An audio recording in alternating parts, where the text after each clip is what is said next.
Hi, this is Justin Murray presenting Homework 0 for CS 4250.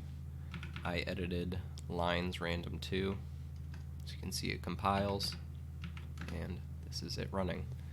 It's a bunch of color changing, size changing, transparent points bouncing around the screen. Here in the command line, that's the minimum and maximum size and the minimum step and point size that my hardware supports. Here's the code. I created vectors to keep track of the point location, which is separate from the coordinates in the vertex array. These just get added to that to determine the position. Point direction, that's just the direction each point is moving in. Point hue, that's the color, and the alpha value of each of the points, which the alpha is the same for all of them. Point size, that's just the size of the points. Size direction, that's if it's increasing or decreasing in size. This function, HSV to RGB, I got from this website. That's for converting an HSV color to an RGB color. I use HSV because it's easier to just cycle through the hue to get all these colors and convert it to RGB than it is to just cycle through 3 different values to get all these colors.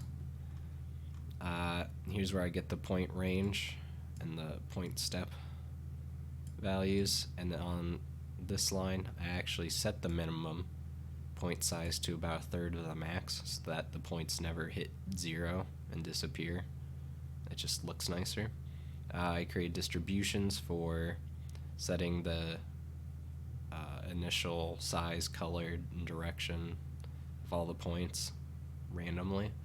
I decided with 200 points. I think that's good coverage of the screen. These for loops just fill these vectors with the initial random values for the points. In init, here's just getting the uniforms in the shader. I added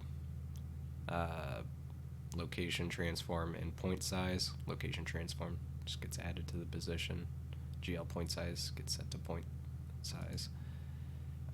These enables, this one is what enables me to use GL point size in the shader.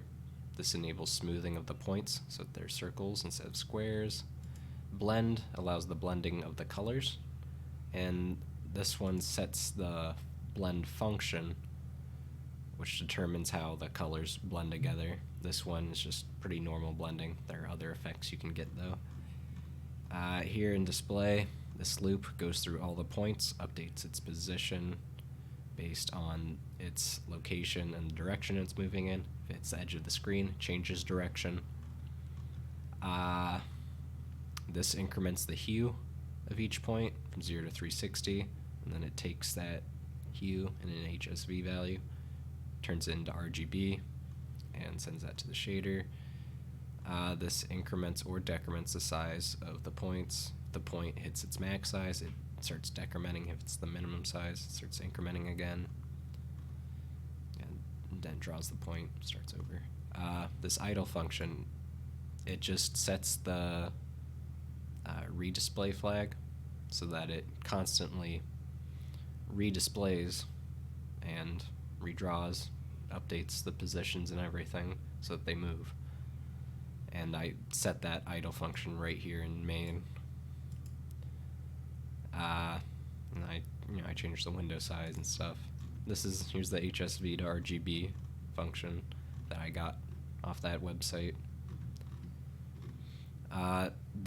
I'm running this on WSL on Windows, so it runs pretty slow. If this was on the Linux machine, it'd be running unreasonably fast, and it would not look good, just bouncing way too fast. On the actual Linux machines, you gotta change the amount you increment the size, color, and movement. You gotta make those smaller, otherwise it's just unreasonable. That's it.